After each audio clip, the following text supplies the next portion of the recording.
इसका recording studio Ekangar सराय।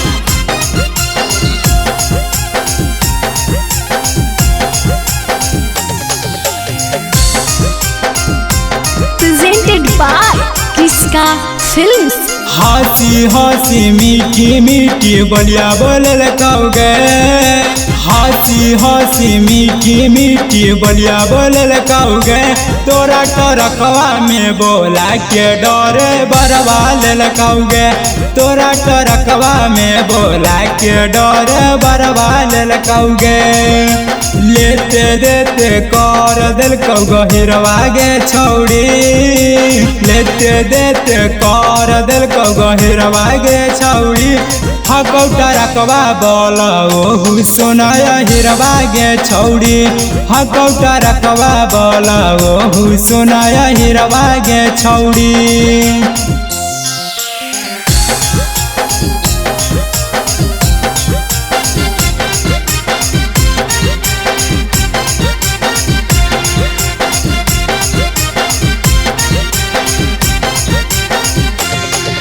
टरकवा में बोला के डरे बरवा लेल कौगे, तोरा टरकवा में बोला के डरे बरवा लेल कौगे।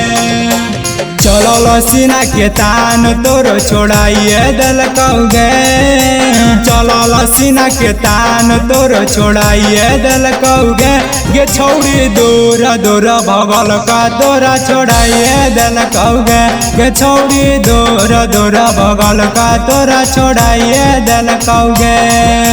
गौआ जबरवा में प्रचार भेलौगे, गौआ जबरवा में प्रचार भेलौगे, तोरा टरकवा बोला से छौड़ी सुनय प्यार होलौगे, तोरा टरकवा बोला से छौड़ी सुनय प्यार होलौगे।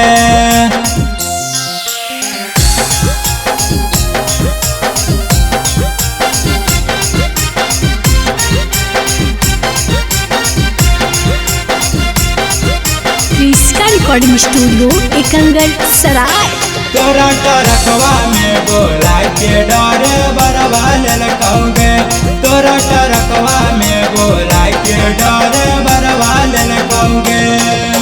राइटर संजीवा सुन तोरा बोलल कौगे, दीनानाथ कसबा मिल के मजा उड़ेल कौगे, तोरा टरकवा में बोला के छौड़ी मजा मरल कौगे, तोरा टरकवा में बोला के डरे बरवा लेल कौगे।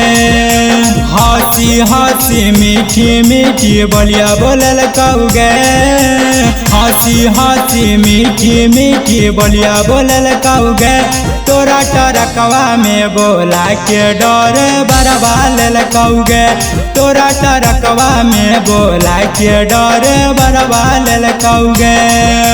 इसका रिकॉर्डिंग स्टूडियो एकंगर सराय।